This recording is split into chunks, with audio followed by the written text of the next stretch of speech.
ताज्या आणि सुपरफास्ट बातम्या पाहण्यासाठी स्वराज्य न्यूज मराठीला सबस्क्राइब करा आणि बेल बटन प्रेस करा।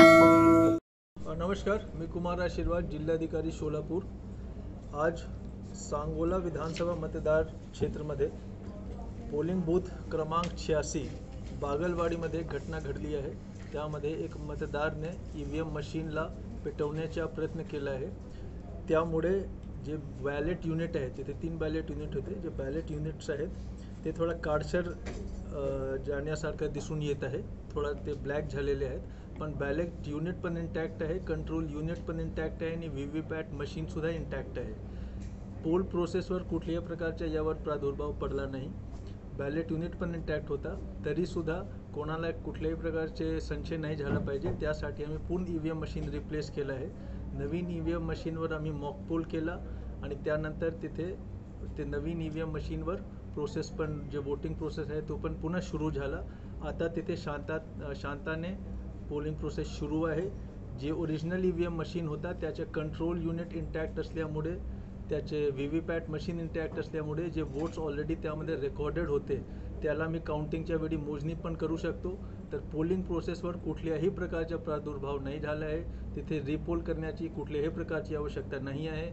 जे मतदारांनी ओरिजिनल ईव्हीएम मशीनवर त्यांचे मत दिला होता ते सर्व वोट्सचा रेकॉर्ड तो ईव्हीएम मशीनमध्ये आहे। कुठल्याही प्रकारचा प्रॉब्लेम नाही झाला आहे। होण्याचा प्रयत्न केला होता, त्याला पोलिसांनी ताब्यात घेतलं आहे आणि त्याच्यावर कायदेशीर कारवाई पण होईल। बस, म्हणून कोणीही कुठल्याही प्रकारच्या अफवावर विश्वास करू नका। आणि तिथे पुन्हा मी सांगतो, पोलिंग प्रोसेस एकदम शांताने पुन्हा सुरू झालेला आहे। धन्यवाद।